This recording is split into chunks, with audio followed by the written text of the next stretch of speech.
I'll pray for you, you pray for me. With God on our side, we'll always be in love. Walk in love. As long as we stay, we will remain in His love. In His love. Trust and obey. For all our days, 28 days of love. You and me forever, forever. Together we will be forever. Together we will weather every storm. I celebrate you for today and for these 28 days. I will celebrate our love. 28 days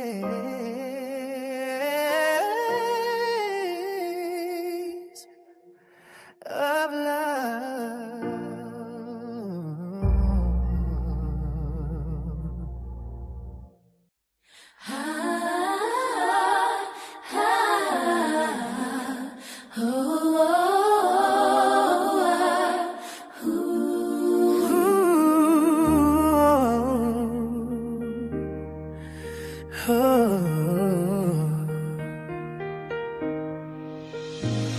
I'll pray for you, you pray for me.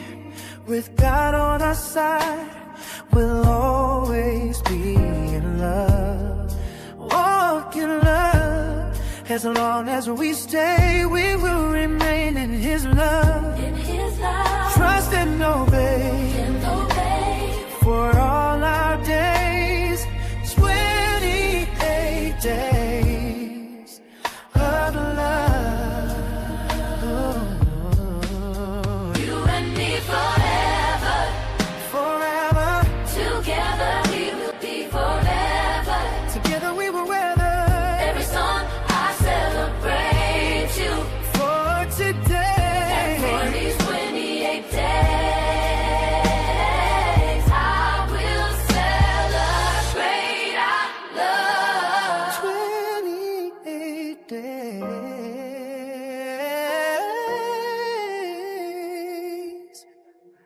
of love.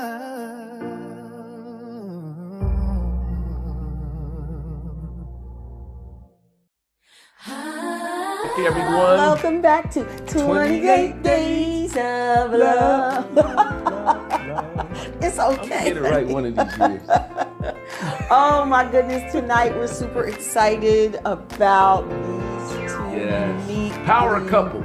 beautiful people Up who and just coming. love God, Game changers. Yeah. World movers.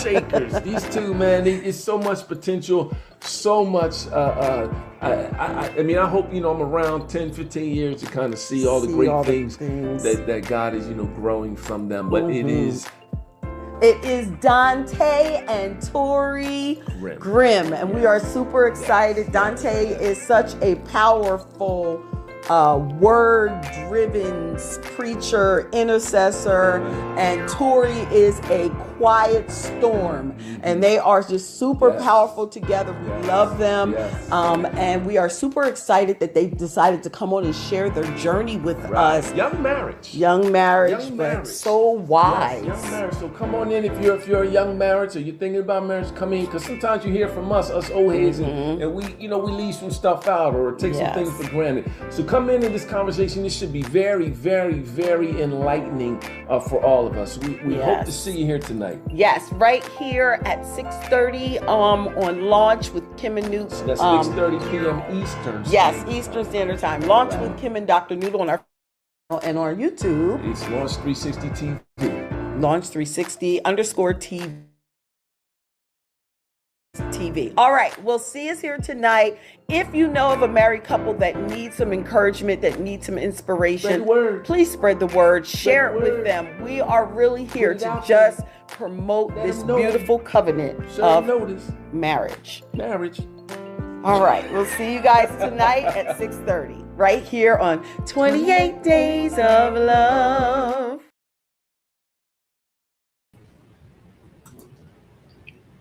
Hello and welcome to 28 Days of Love. You were supposed to sing it. 28 Days of Love. You don't never know. Last note. You don't never know that note. That note. She won't teach me. That's just not true. Just not true. Sit me down and teach me. Where's your lesson plan, Miss Miller? That's how our little third graders, Miss Miller. Well, welcome back, guys. This is again year 5 of 28 Days of Love. I'm Kim, and this is Dr. New. And we are so glad to be back here with you today. We had a wonderful guest yesterday. That was a pre-recorded show, so we didn't really do a lot of talking in the chat. Yes, but the mom premieres from San Diego.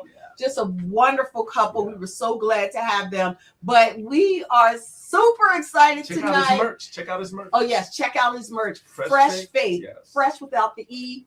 Faith. Yes. It's called Make Jesus Famous. Jesus Famous t-shirts. Yes. But tonight, I am super excited. I look at this young man as a nephew. He's really a cousin, but as a nephew, I look at him like that. And just a wonderful man of God and his lovely, beautiful wife. So sweet. Quiet and we are storm. You said that right. I know, right? We are so super excited that tonight we have on the Grimms. The Grimms part 2. I didn't see her get upset with somebody, man. Oh my God. She's not like that. She might tear him down. No, she's not like she. Just ignore him. He is being Dr. New. But anyway, we have Donte and Tori Grimm. We're so glad to have them. And the crowd goes wild. How y'all doing tonight? I need to share on my page. Talk to me for a minute. I'm just Everything excited. going well? Yeah, everything is well. Good. Yeah. Outstanding. So we have you took off from work specifically for this because I know we had to schedule with you. So it's because you usually work evenings, don't you, Donte? Yeah. I had to switch my off day. Wow, I feel special.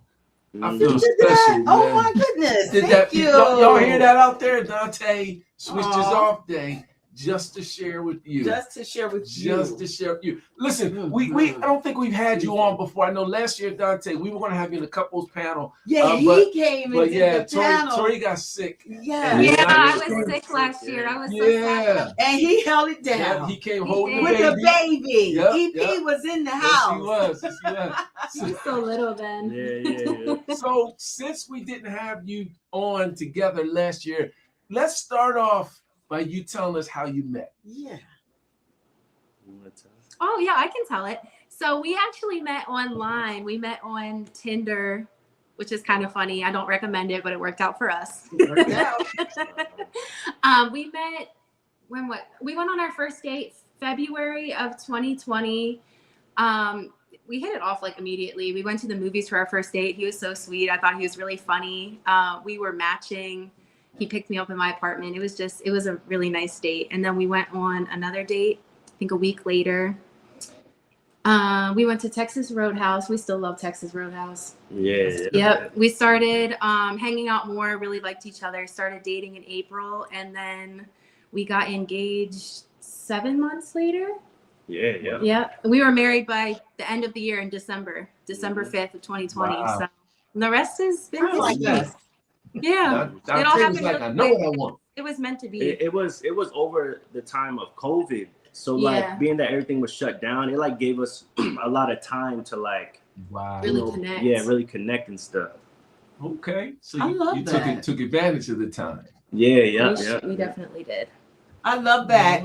Because Donte, I think one time you shared before that you just needed someone to talk to. Yeah. So I love that. And just so happened to be the right person at the right time. to talk to. Wow. Wow. That's amazing. That's amazing. Yes, it is. So how many years have you guys been married? We're going on the end of this year will be 6 years. It's 6 years. Wow. Okay. So Tori, what was the thing that attracted you to Donte? Like, what was that took you over the edge with him? I mean, he's very physically attractive, but he also has an amazing personality. He's really funny. He's really smart. He really thinks about things. Like a lot of people, this is going to sound bad, but I think sometimes when you first meet people, they're a little surface level, and he was just very vulnerable and very open. I was like, wow, this person's like very deep. And I like that. Very deep. Wow. Donte, let's flip it on you. So what was that thing that caught you that said, hey, hold up, this one's it? I really I really just love Tori's smile. And I tell her that all the time. It was a smile and the curly hair. Aww. And I just loved it. It was just like, and she has like a light about her. There's like a light that brightens the room. Wow. That's so good. You love that smile. Yes. I like that light. I like the light. The light that brightens the room. That's a valuable thing. That is. That's a valuable thing. Priceless, because every day, storm clouds come and storm clouds go. But if you have your own light in the room, right, then it's never dark. That's an amazing thing. That's an amazing thing. I would dig into that and say, tell me more about the light. We're not going to do that for tonight. No, we're not. I think that part of this is for people to kind of hear your thought process, what attracted you, what kept you, what are the things you draw on in your marriage, because we believe marriage is simple. We believe marriage is simple. We think what's difficult is us becoming one. Right. So the institution of marriage is easy. I just want to be married. I decide I want to be married. And you can get married very easily. However, becoming one is you have to deny yourself, and you have to put down your will, and you've got to work together to establish something that you both agree on. That's the part that makes it a little tough. So absolutely. Go ahead. No, that's it. I was just saying that's definitely true. I was just thinking when you were saying that both people kind of have to sacrifice parts of themselves, and then you have to find out who your one person is together. That's it. Yes. That's so good. That's like a good way to put it. I love that. Person is together. I love that. I like that, Tori. I love that, because there's a give and take. There's a give and take. We just going to run off the script for a second, but you said sacrifice. So just your opinion. Just your opinion. Nothing wrong with the word sacrifice. Kim and I, we like to use that word. Instead of saying sacrifice, we like to say invest. So tell me, do you think that matters? The difference in the words? I feel like when it comes to an investment, just within the language, an investment, you're looking for a return. Right. But like when it comes to sacrifice, it's like I'm giving out of myself. I'm just giving. Like I understand that I may or may not get anything back out of this, but it's my sacrifice. I love it. Okay. I like that. I like that. I love that. Yeah, I love it. Yeah. So you know what? I didn't even look at it from that side. We were looking at it more from the deficit side. When people see sacrifice, they think they're giving, the cost usually can turn an individual off. So that's why we said invest. But I didn't think of it from the top down like you did. So I mean, I guess it's 6 and 1 half does another, whatever works for you, right? But it is even our sacrifice. Are we muffled? Okay. Even our sacrifice is an investment. There is something coming out, whether it's tangible, it is something spiritual and something that you get within, that you get to live this life with that person. You get to, serve them, or you get to do this thing. Yes. In relationship, we get to do it. So let me ask a follow-up question then, since we're there. I mean, and I know you guys can flow like this. So when we sacrifice, not, you know, with the mindset of let me change it. Let me change it. I'm gonna say it like this. Is there a such thing in a marriage that you never get a return? Or do you always see a return? I think that you always get a return, but it might not always look like the return that you're hoping to get. But once you're there, I don't know that you're necessarily unappreciative of the return, but maybe when whatever it is that you have to lay down for the sake of your marriage prospering, you're thinking in your head, okay, I'm hoping to get this out of it, but then that might not ever come, but you get something else. I know that's a little vague, but does that make sense? No, that's wonderful. That's what do you say, Donte? I guess I was thinking about it more of like from a man's perspective of like carrying a lot more weight. And I really feel like if a man walks around thinking that, you know, with the expectation that, you know, every sacrifice I make, I want to be not applauded for it, or I want to be recognized for it, and I want to return, I want to get something back, you ain't gonna last that long. Because that's so good. At the end of the day, like, no one may never know the depths of what you're pulling out of yourself to do what you got to do. And as a father of a family, you know, head of your house, that it comes with the mantle, so to say, like, and it's like, that's what people have to be prepared to handle when they step into like covenant marriage, and especially when you have children. You're just not going, it's not always going to be like that. Right. Yeah. And so, is it possible to say that we as men sometimes don't even understand the investment, sacrifice, or the giving that our wives give? I think we tend to think our sacrifice or our part is heavier because of what society says. Is it, you know, are we missing something there? Yeah, I truly do believe that it is double-sided, and it is very beneficial for us as men to think about, you know, what the wife is sacrificing and experiencing as well, because we can get blindsided by that, thinking like, you know, just like what you're saying, like in the eyes of society, you get your head wrapped up in that stigma, to where now you think like your wife is living on some island, you know, some glorious, she's not sacrificing nothing, she's not doing nothing, and then you're just out here breaking your back, working your fingers down to the bone. Like, it's not true. Yeah. I know it's not true because she got to live with me. I'm hard to live with. I'm a job. That alone. And plus, I don't want to have no babies. You know what I'm saying?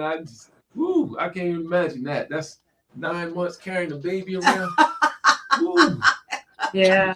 You win. You got it. So just we've been rambling a little bit here. So let me kind of put some form to this a little bit. So some of the stuff that we've been talking about, I think, can all be summed up in communication. You know, what I give, what you give, how that looks to become that one individual together. You know, those things that you said come into I think can be all wrapped up into our ability to communicate. So just I'm going to ask you a question about communication, but before that, because you guys are so wise, how would you say you were talking to someone who just got married? How would you tell them what communication is? I'll go first. For me, I would form this in an advice way, that it's safe to assume that you have no idea how the other person is feeling before you start talking. Even if they're showing you XYZ, don't give them the space to tell you how they're feeling before you assume. Yeah. What do you think? I was gonna say like if I was to tell somebody what communication is, I don't know like if this is like an actual thing, but when I was sitting here earlier and I was thinking about the word communication, and something like just jumped out at me, like the part of the word that says commune, and I was thinking commentary and unity. That's good. And it's like a back and forth, you know, talking that comes to union, like of unity. Right. And ultimately unity, if you're talking back and forth between you and your spouse doesn't birth unity, then it's like we missed it. Because then talking back and forth that doesn't birth unity creates, puts your spouse in the ballpark of your enemy or your opponent. And that's when you start to have problems, when you start to see your spouse as your opponent. So good, so good. Dig into it. Go ahead. No, go ahead. So I like where you're going with that. So let's unpack that a little bit, just by our own experiences. So how you define communication in that unity piece. Have we ever made mistakes in communicating with each other? And if you would be okay with sharing, like share with us a mistake that you made or something you've adjusted. Or something you've adjusted, over the years that you've been married that has made your communication, that unity process, more, I'm going to say on point. Yeah, I can answer that. I would say early on in our relationship, and especially marriage, as we started to navigate more, I'll call them like bumps in the road, because I wouldn't say that we've ever had major arguments about anything so far. So that's good. But what I was going to say was, what was I going to say? I lost my train of thought. I don't know. Bring it back, God. Hold on, you go. I'm thinking. It went away from me. I'm so sorry. That's okay. What I was going to say is one of the things that I learned to do, like when it comes to speaking, even if you have a truth to say, it's like there's a time, there's a place, there's a season within every truth. It could be the truth, but your partner or your spouse may not be ready to hear it. Yes. So the mistakes that I had to learn is that, like, to truly, understand my wife and what she's able to handle, what she may not be able to handle.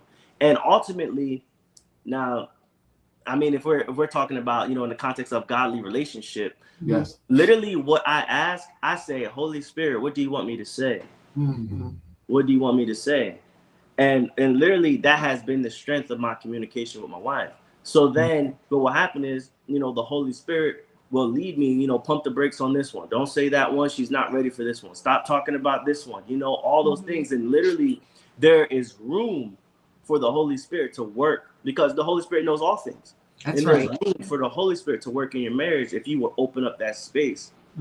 I would say that's the mistake that I had to learn, is that although it may be truth, but if the person isn't even able or in the right space, place, whatever, to receive the truth, then it's like it's not going to do any justice. It might do more bad than good. So Donte, talk about the discipline it takes to do that. So I would say, that takes, you got to eat a little humble pie. Eat a little humble pie, and right. And it takes, it really, you have to be sure of yourself. Okay. So that, there can't be any pride there, because a lot of time our pride will rise up, say, no, I got to defend myself, or let me tell you how it is. And you see, what I was talking to Tori about earlier is how we can't make this like a competitional thing. It's not a fight. Like what I said to her was, like, a lot of people in relationships will use the language like, oh, I won that argument. And it's like, for you win against your enemies. You win in battles, and your spouse isn't your enemy. So it's not you won the argument. You lost if you think you won. If you didn't come into unity. So it's like, so I love it. That is so good. Tori, did you want to add to that? Yes, I remembered. I'm so sorry. So what I was going to say was, one of the mistakes that I made early on was I didn't have that mindset, like he was saying, that we're on the same team. And he would actually have to remind me for a while early on, hey, we're on the same team. I'm not against you. But I was in a very deep place of defense, that every single time something came up, I felt like my character was being attacked, or I had to defend my honor against him, when I didn't have that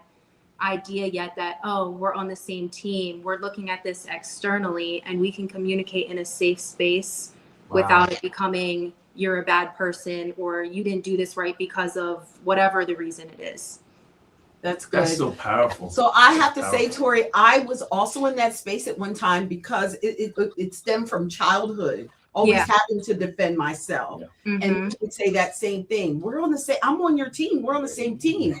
I had to look at it from that same perspective, that this way. Larry Colbert and Julia came on one time a few years ago on our show, and they said when they have these spirited conversations, they sit side by side so that they realize it's not him on this side, her on this side, where they're coming against, but they're looking the same way because they're going somewhere together. They're not against each other. And so basically when when you were sharing, and Tori, when you were sharing, it made me remember that, because I too used to feel like I was on the opposite side, that I had to protect myself. And it all stemmed from trauma in childhood. So I love that, Tori, you shared that this was something you had to learn. And I too, I had to do the exact same thing. Can I dig in? I'm gonna dig into that a little bit to you, Tori. So, because I believe this will help some folks, because I think a lot of people are the same. So when the conversation is happening and that defensiveness came, early on, what were some of the things you said to yourself, or some of the things you had to do in the moment? I know you said, okay, we're on the same team, so that's the overall theme, the principle. But in the moment, what were some of the skills or coping things? What did you do in the moment to help yourself? Yeah, so that you could listen even in that defensiveness. Yeah, so a lot of times what I started to do, because this kept happening a lot, where he would keep saying, hey, we're on the same team, we're on the same team. And eventually he started to get a little tired. He's like, listen, I'm not trying to hurt your feelings. We're on the same team. Like, you gotta do something. So what I started to do was tell myself some of the same things that he would tell me. Okay, he loves me. He's not trying to hurt my feelings. He married me for a reason. He likes me as a person. Just hear him out. He's not trying to hurt you. That was the big one for me. He's not trying to hurt you. Oh, that's amazing. That's good. That's amazing. So good. Donte, did that situation ever flip towards you, or were you more? Did you ever have that issue? Honestly, nah. I never had that. I never had that issue. Nah. And that's a hard place to be in as well, because that puff your head up. You might think you're some whatever, but at the end of the day, it's not about any of that. So like my mind, everything has always been towards unity. And if, let's say my wife is, not showing up as she should, or something, to say it that way, in some magnitude, right? As her husband, I let her know, like, hey, and do it in an appropriate manner, that it keeps the love alive, it keeps the unity alive. You see, a lot of times, my mom used to always say, it's not about what you say, it's how you say it. But like, I also do think it is about what you say as well, because there are some better ways to say some things. So as Clarence said, he said something about me being a wordsmith or something like that. and so like when I talk to my wife, I will package it as beautiful as possible. Making sure that I'm not offending her, I'm not being loose with my language, I'm not doing anything to indicate that there's no, arrows or knives being shot her way at all. And so that is so good. So Tori, I want to ask you this. First of all, Donte, that's awesome. That's awesome. Yeah. Tori, I want to ask you this. What helps you now listen? Well, besides that, because you actually said certain words you would say to yourself, but do you now prepare yourself to listen when he's about to share with you? Like by framing those things again now, okay, we're going to have a conversation. Do you have to remind yourself still today, or have you kind of grown from that, where now whatever he shares with you, you're ready to receive without being defensive? I would say, well, absolutely, I still do that, but it does depend on maybe what it is. If it's something not as serious and it's a little bit more of like an even conversation, I don't really have to do that as much. We can just converse with each other.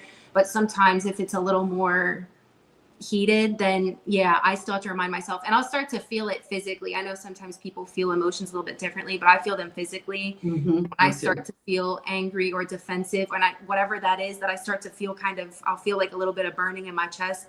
I'll tell myself like, okay, we're gonna calm down, and I'll start to like regulate my breathing a little bit so I can hear what he's saying. And then sometimes I won't be able to hear what he's saying the way he said it. So sometimes it takes him repeating himself. So it's a challenge sometimes. It's been a little bit of a journey. Yeah. I love this. I can hear the grace that Donte is giving you when you deal with this situation. And I'm sure you're giving him grace in other situations. Yeah.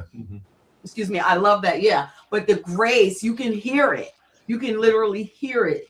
You know, by the way he's framing the things to you, the fact that he would repeat it for you so that you would understand. I love that. I think that's beautiful. Right. It is. Right. And it will help anyone else. Let me just say, for those of you who are watching, if you are married or if you're considering marriage, taking these tips right here. The reason why it's so important that we come on here together and share is because for people who want to be married, there's some things you might want to take into the relationship with you that are being shared. So grab a hold of these nuggets. Right. So we kind of unpacked a little bit of a little bit of baggage today was kind of revealed. I loved it. You know, was unveiled a little bit and unpacked. And one of the things that happens with me is, so I'll see, okay, Kim may have an issue with something that's happening, and I don't have that issue, right? Mm-hmm. But I also realize that there's times that I have an issue that she doesn't, you know. So I want to flip the script a little bit, and so how do you Tori extend grace to Donte in the times when you feel like maybe there was a short circuit or a miscommunication or I don't know, whatever. Anything. Yeah. Mm-hmm.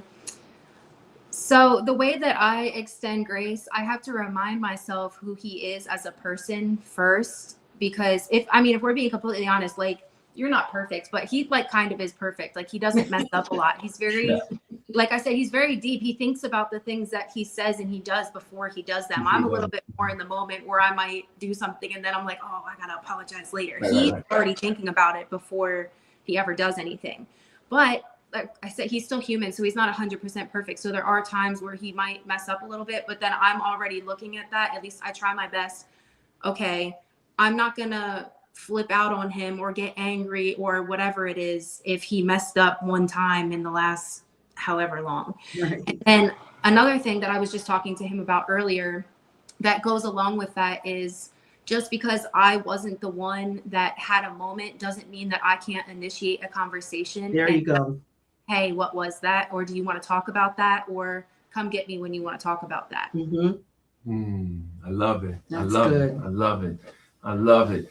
I just Donte, you said something. This is not on one of the questions we sent, but you said something last year that has stuck with me. You said, I think if someone, in order for a marriage to work, or if they're going to be married, they have to like each other. Mm-hmm. Mm-hmm. You remember saying that? Yeah. So we didn't have time because it was a large group. Dig into that a little bit for me. What I meant by that is that when you boil down a marriage, when you take away all of the other things, it's two people. Mm-hmm. So there has to be some level of compatibility. Right. Because, if you remove, the things that happen in marriages, you know what I mean? Like, you remove everything, you just have a person and another person. So the bulk of your marriage is going to be on that level of, do you even like each other? Mm-hmm. And I feel like a lot of times what happens is that, let's say people may get married too quickly or over time, the stresses and the pressures of marriage, if not handled correctly, it turns the people into different people, and then they end up not liking each other. Yes. So that's why in our marriage, what I've always done is I've really like babied this thing, where I used to, it was more so in the beginning of our marriage, I used to always say like, hey, I remember holding her when we used to live in the apartment. I used to hold her hand and say, "Remember why we said yes?" I said, "Let's come back to this place." But now it's not something that I do openly, but more of a mental thing of where I don't let things, you know, sit for long days and time to where it changes the nature. You know, now I'm an angry person against her. Now she becomes a spastic person. Now she's not the same person that you married. Now you don't even like each other. Right. But that's why it's so important that you like each other. And for example, people that have been married 20 years, you got married for a reason. Right. And I feel like we sometimes we don't want to admit that had we I'm talking about people that have been married for a longer time. Like had you dealt with your issues and problem correctly, had the wisdom to do it, maybe your wife wouldn't be like that, or maybe your husband wouldn't be like that. That's but good. The reality of the matter is, in a lot of marriages, both people need some work. Yes. So this is why I think that this right here is very beneficial, because it will save a lot of marriages from like going through the things that change people in marriages. So, but yeah, that's why it's important that you like each other, because at the end of the day, you know, for example, like, you know, when the clothes are on, when the, you know, all this, you gotta like each other. Like, that's right. That's really what it comes down to. That is so good. I'm telling you, this sat with me all year. You said it last year. You sat with me all year. Like that is strong. That is so strong, so founded. That is like that's like the sand in the cement mix. You know what I mean? If you know anything about cement, you got cement, then there's rocks, and then there's sand, and you mix it together and you get concrete. Without that sand, it won't stick together. You know, that you gotta like each other. I think I really like the fact that he said he nurtures that. Yeah, he babied it in the beginning, and to remember the why we said yes. I think that's extremely important. I was talking to a couple, I think it was yesterday, on the recording, and one of the things I asked him is, do you go back and look at your wedding pictures? Do you go back and look? Because sometimes that reminder, that memory of the reason I fell in love, the reason I was in love, the reason I'm in love, or what I love so much. And then one of the things you said, Donte, that really I think it is profound for people who've been married over a long period of time, is what did you let settle that you did not go back and address? Yes. What settled at the bottom that was never addressed? Got to go recover that ground. Got to recover the ground. Oh my God, that was like revolution to me. It was revelation. Yes, go ahead. You know why that's so profound? That Kim said it like settle to the bottom, so you can think of like a jar and something settles to the bottom. Why that's so profound with marriages that have been married for so long, if you're listening, is because you don't even know it's there. Yep. It's now become a part of your standard operating procedure. It's the thing that you just look around and just kind of ignore it, and it's now become your pattern. But that very thing is the thing that's making you, I'm gonna use Dante's words, not like your spouse. So and I think you can love somebody and not like them. So it is really holding your marriage at bay, your relationship at bay, your communication, that trust place at bay. So that is really heavy, Donte. Like that, you could write a book around that. You can write a book around that. So let me ask you guys a question. I've been talking about communication a lot, and thank you for your transparency. So good. I want to know, how do you apologize? Or do you ever have to apologize to one another? Well, if I would do something and I'd have to apologize in times that I've had to, I would make sure that my apology follows up with action. And also, I make it clear of what I've done. Because I feel as though a lot of times people hide behind like a sorry, but never state what they did wrong. So what I used to always say to Tori is that, like, once I say it, now I'm held accountable So you can't say that I can't say that I didn't know. Yeah. So I just know that like anytime that I would apologize or anytime that I do apologize, that it's followed up with action, but then it's also clearly stated, you know, my wrongdoing, you know, and that I'm not in agreement with this, you know, I know it shouldn't be like this, you know, things of that nature. And, you know, it's all just to the intent to come back to this place of unity. I love it. I love it. I love that hiding behind the I'm sorry. Yeah. I've seen that. So it's just say like, I'm sorry. Oh, I'm sorry. Sorry for what? Right. You know what I mean? Because then a lot of this is what I learned, that like a lot of people, like if you just ask a question, you'll see where a person's mind is at. Like if you ask someone like, okay, what are you sorry for? And they just can't answer. Right. It's like a part of it might be like, they don't even know. They might truly not even feel in themselves any wrongdoing. Right. Or they might not even be aware of what they did that was wrong. And that's a problem. Or they just want to set you up. Yeah. So it's like, I see one thing about me, I'm gonna ask questions. I just ask questions. Okay. But also, I don't think there's ever been a time where we've just said like, I'm sorry. Yeah. And like never had a follow through, especially for me. I like to say I'm sorry for, and then what I did. And then sometimes what I do, not as an excuse, but to kind of let him into like why I did something, I'll give an explanation. Hey, I'm sorry that I said XYZ or did XYZ. I'm feeling overwhelmed. I was frustrated, or, you know, there's a lot going on right now. I'm really sorry, but I still genuinely am sorry, not as an excuse, but just so I'm trying to be vulnerable and communicate at the same time. You two could do a workshop on communication. You think so? You're very deliberate and intentional in your communication patterns, and that's amazing. So are you that way everywhere, or just in your marriage, deliberate and intentional when you communicate? I haven't always been as thorough with my apologies as I am now since meeting my husband, but I am now. Okay.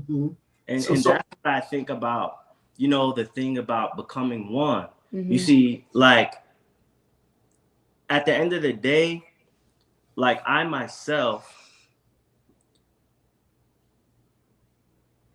how should I say it? For example, I'll say it like this. Everything in a marriage is birthed out of consistency. You gotta be consistent. Yeah. And it's like, I feel like a lot of people struggle with consistency because it's not really in themselves to even be that way. So that's why it is kind of important. Now, don't get me wrong, you're going to learn some things while you're married, but that's why it's important to do the work before you get married. Yeah. You know, so that when you step into the marriage, you're not like, for example, trying to learn how to fight in the middle of the fight. You know, not saying that. You know what I mean? Where they say like in the ring ain't the time to learn how to fight. Like, no, that's right. Outside the ring. Yeah. You know what I mean? Type of thing like that. But what I was saying about the unity is like, if I have like some wisdom or some communication skills that she may not have, then at the point that we start to become one, she will adapt those same things. And that's what has happened in our marriage. But it was something that I had to stay consistent and persistent on, so that, you know, it now it's the nature of our marriage. Yeah. So now it's like, you might have to, like I was saying earlier, eat your humble pie for however long, and you may have to sit and talk and say, hey, I'm not doing it, whatever, blah, blah. But you stay consistent, you know, wherever the case may be. And, you know, now she's her own person. And she carries whatever the case may be, like that same communication ability. So you opened up another can of worms. You said do the work before the marriage. And you start to, I think you gave an example of, you know, maybe some skills you may have that she doesn't have. Are there any other things that if you could make a checklist for folks and say, hey, do this work, do this work, do this work, do this work, what would some of the things be on that checklist? That you would consider before the marriage? Before marriage, yeah. Can you can both answer. What I was going to say, like what she was saying, can you go to your spouse and try to make something right with them, even if you weren't in the wrong? You know, when they owe you an apology, can you go to them and say, hey, I want to make this right. Like, I understand I didn't do anything, but because I've had to do that many of times, and that shows so much strength. That shows that you actually want it. you know, that you actually want unity, you know, because I feel like a lot of time we like to be in that position of, I don't know if this is the right lingo, but like where they say like balls in your court type of thing. We like that feeling of like, oh, me, so you should come to me, and you know, all this and that. But it shows much more maturity and you know, fortitude for marriage when you can step outside yourself and say, for the sake of unity, let's do this. So I would say that has to be on the list, as well as like can you communicate clearly and respectfully? Respect is like the biggest thing. And there's one thing I want to add here with this respect thing, is that like something that like really baffles me when it comes to like marriage, when you find that husbands begin to like intensely disrespect their wives, or like, you know, it even goes as far as like physical, whatever the case may be. It's like regardless of what your history may be, that with this person, they're still a person. Yeah. So it's like, regardless if she's your wife or not, she's still a person. So it's like, what makes sure, it's almost like comfort is what has made a person feel as though they can do this or that. Because like, would you go and curse and scream, punch some random person out on the street?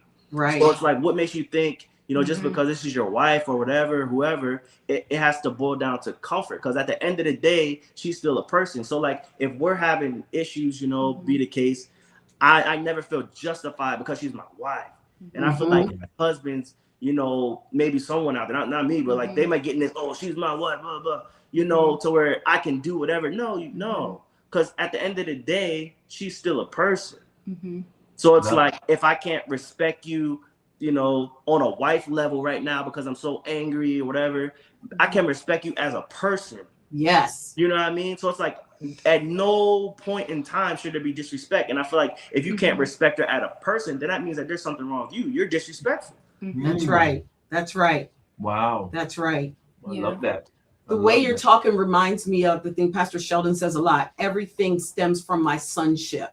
My position as a son. How I approach things, even if it's my marriage, my job, you know, relationships overall, from the position of a son. Yeah. That's what that made me think of.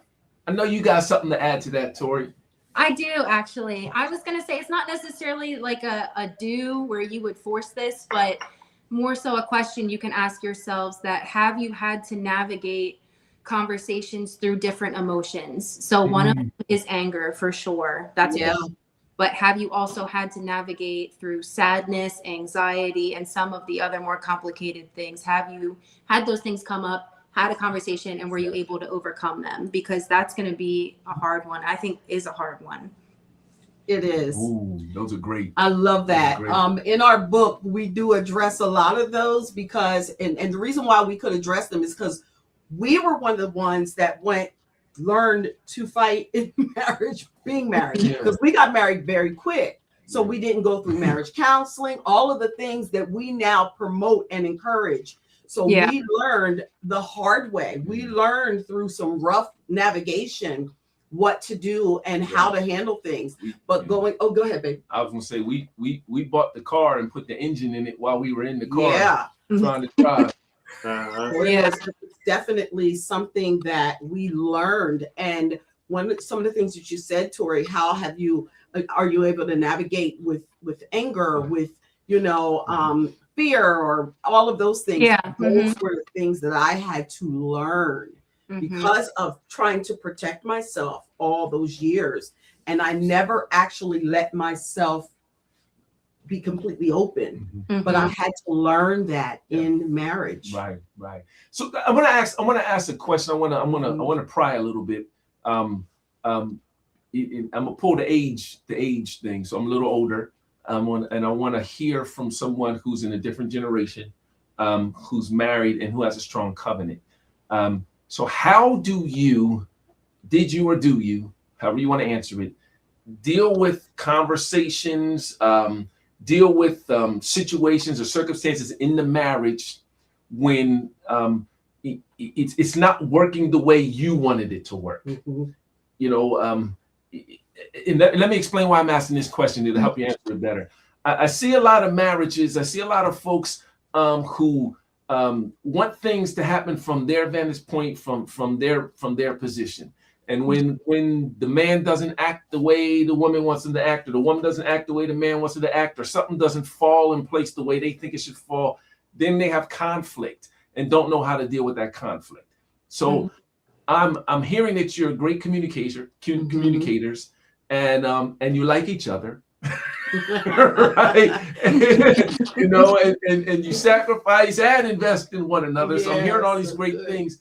How do you, at your age, That's so good. when typically individuals that are younger are still idealistic and gung-ho about what they want, how are you at your age blending this together and not trying to overpower each other with your desires or your wants?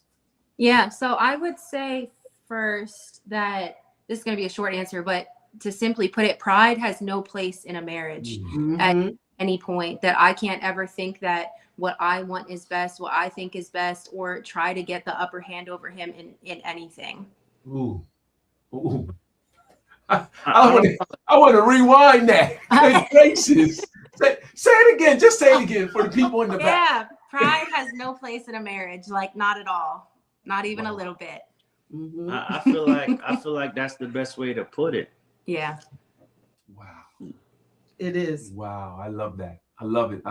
And it goes back to that whole team thing. I don't know if anybody's ever played a team sport, basketball, football, whatever it is. You the positions on the field rely on each other.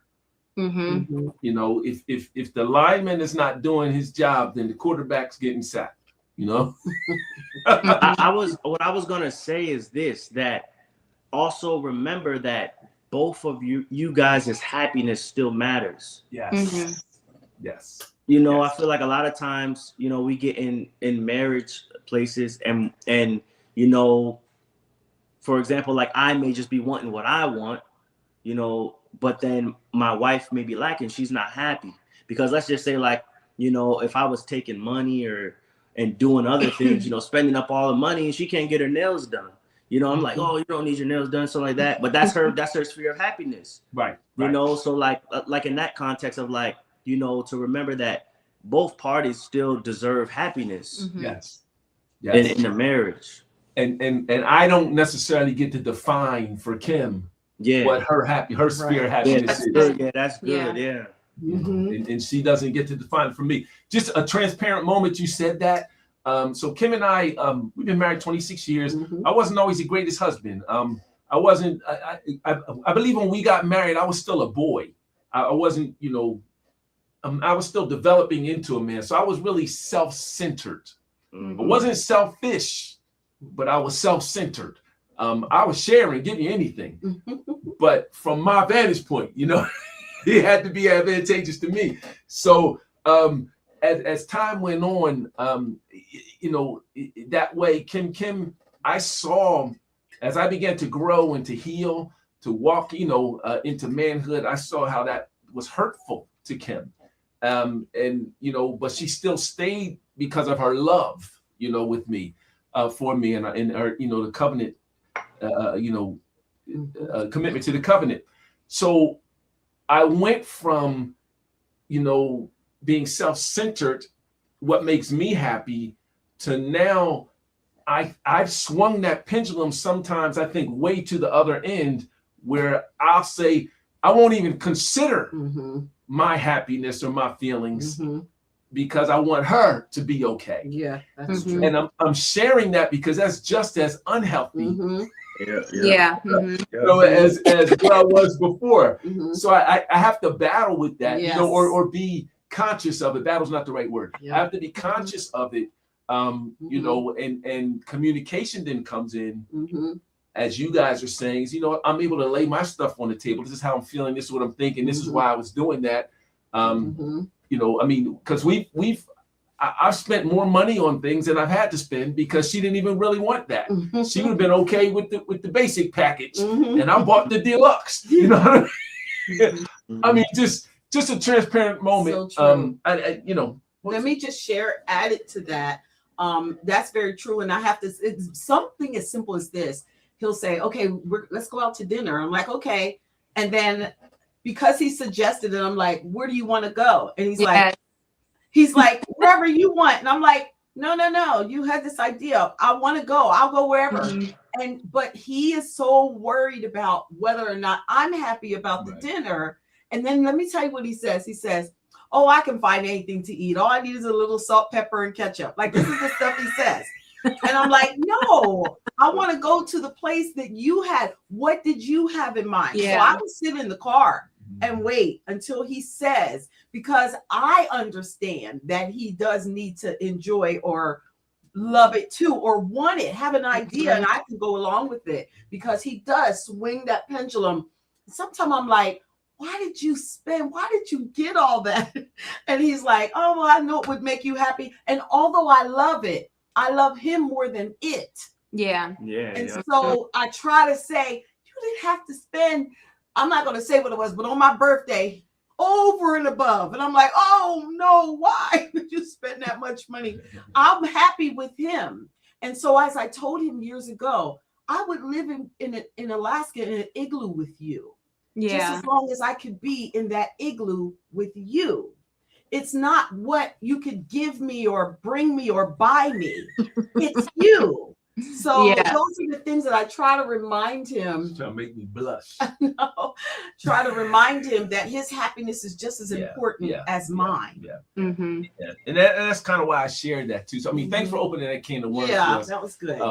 So we're kind of, at the time, but I want to give you two an opportunity, because we kind of took the conversation in directions that we saw would go. I could talk with you guys for another hour. I know. But I would love for you to drop anything, on whoever's listening, whether it's young marriages that have been around for a long time, someone considering getting married. What words of wisdom, advice, and you've given a lot already. Mm-hmm. What else would you give them? Even godly wisdom, whatever the Lord is showing you to share. Please feel comfortable. I will give the people, whoever's listening, what has been the strength of my life, like, above, not above, but like alongside with, following the Lord, wholeheartedly, submitting yourself unto the Lord. Yeah. Some people may not, be there, or, whatever the case may be. But this is the one thing, even before the Lord started to take me, well, it was some of the work of God for sure. But this is the one thing that was the strength of my life. Was one thing that God had me do was he began to have me ask myself, why do I do what I do? That has been the strength of my life. So when you find that you do things, you respond certain ways, you act certain ways or certain habits, ask yourself why. Mm-hmm. And literally keep asking yourself why. So then you say like, oh, because somebody did this to me. But then you say, but why? And just keep, it's almost like you're like, you keep saying, but why? And then a lot of times what we find is like our root thing is like, it's not worth it. Mm-mm. And it's like, so that has been the strength of like what brought me into so much clarity, so much maturity, so much wisdom is literally getting out all the fluff, all the the vindication I try to give myself, all the whatever, all of this and that. And okay, so then, because then when it comes down to, you be like, oh, I got some trauma. So then it comes out, okay, what are you gonna do about it? Right.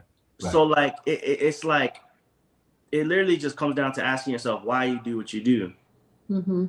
And is that really appropriate? I don't know what the word is. Is that really a credible reason to do what you do? That's good. Yeah. Wonderful. Wow. So good. I'm going to add that, but in a different direction. My advice is specifically for wives that on the same topics, really seek the Lord for what he says about how he has established you as a wife and what that means. Because when I was growing up, I did grow up in a Christian household and I saw a godly marriage. But as I got a little bit older and kind of ventured out into college and the world, I got confused as to what really womanhood, wifehood, all of that is, because the world wants you to think that you can be it all, and God hasn't designed you to do it all, and you end up really exhausted and frustrated because you're not meant to do it all. So it's okay that you don't have to do it all, but to go to the scriptures and to seek him in prayer and to say, okay, I know this isn't a place of weakness. Meekness is strength. And God, how can I still feel valid as a person while I'm submitted under my husband? And sit in that place of trust that he designed you exactly who you're supposed to be, and that you're not weaker or less than. I love it. So good. Yeah. Oh my goodness. See, these are the two people that you could just sit and talk. I'm resisting the urge to. And look, because he'll try to ask more. But it's so good. Like we have to do dinner so that we can just talk, because we do. We really do. Yeah, because this I loved. And I know everyone else who's listening loved it, but it almost felt like it was just us four. Yeah. You gotta choose where to go. Look, he says I have to choose where to go.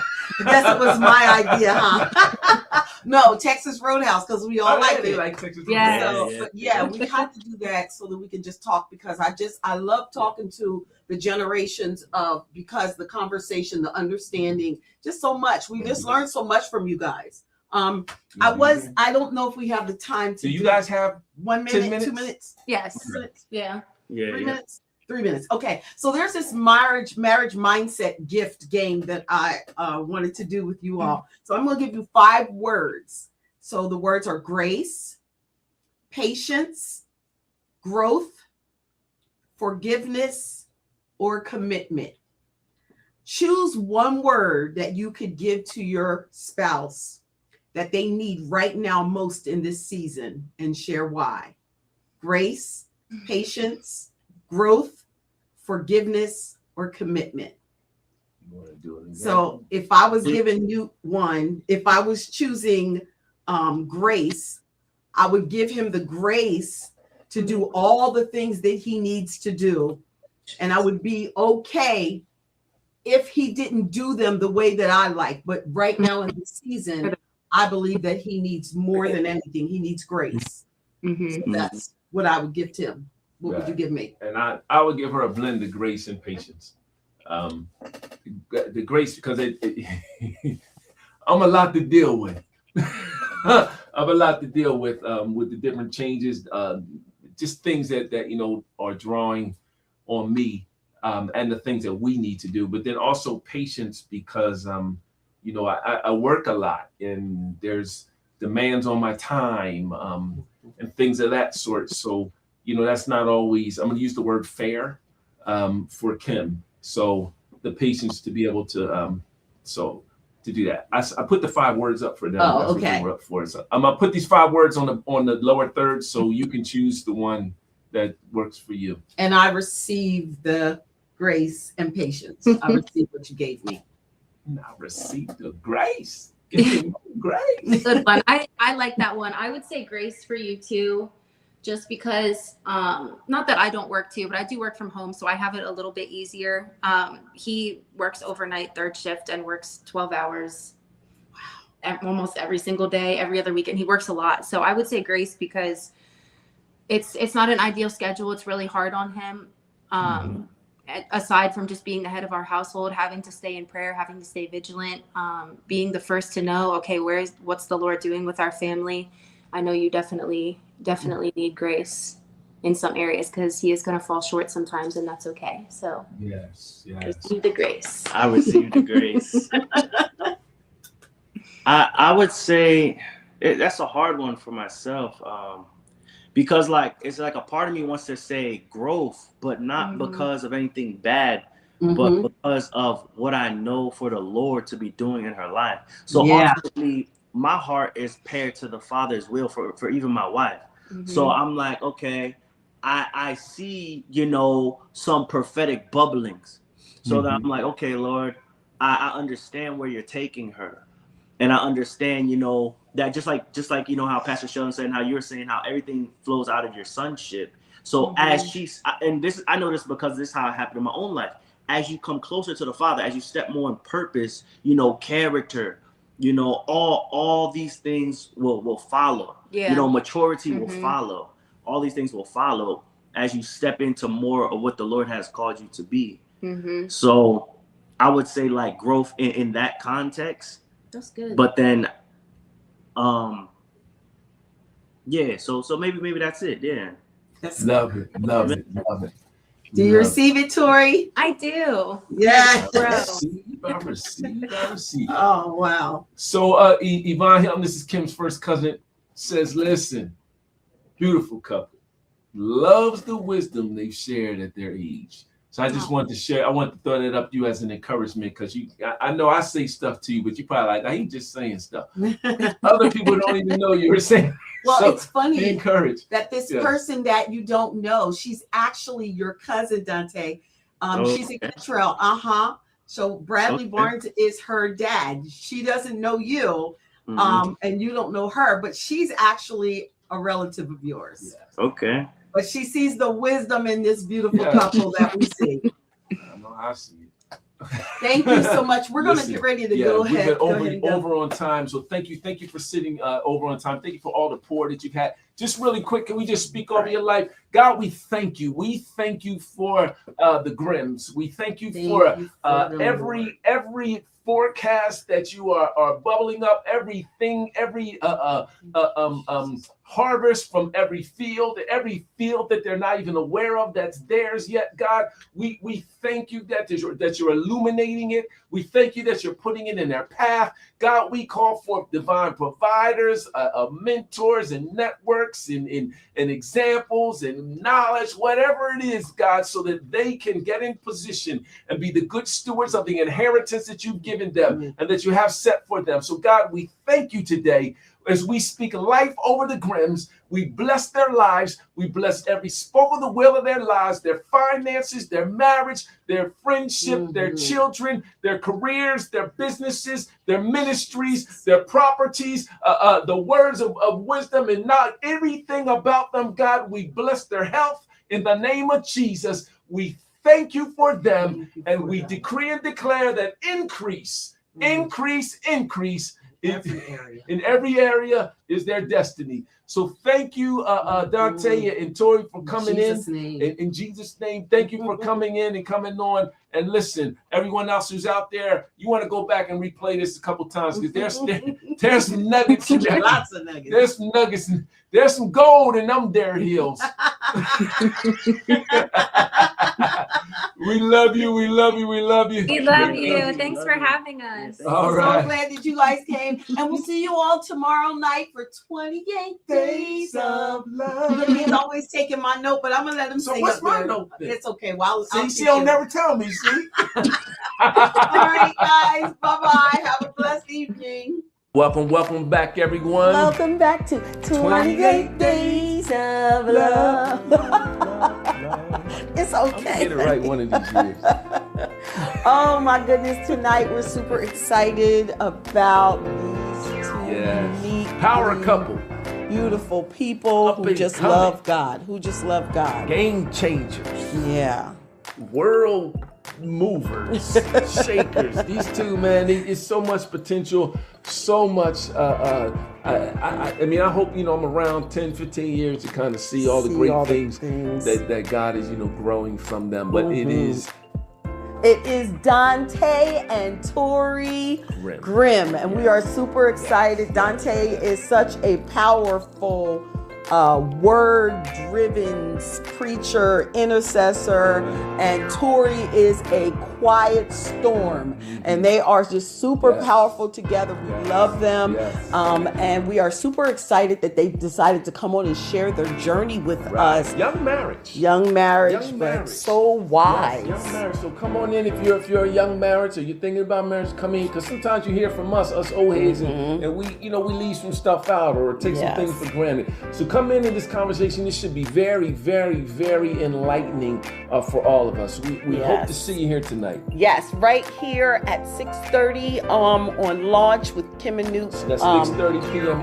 Eastern. Yes, Eastern Standard Time. Launch with Kim and Dr. Newt on our Facebook channel and on YouTube. It's Launch 360 TV. Launch 360 _ TV. No, It's a space. Oh, space TV. All right. We'll see us here tonight. If you know of a married couple that needs some encouragement, that needs some inspiration, Spread the word. please spread the word. Share the it with word. them. We are really here Put it to out just there. promote Let this them know. beautiful covenant So of notice marriage. marriage. All right. We'll see you guys tonight at 6:30 right here on 28 Days of Love.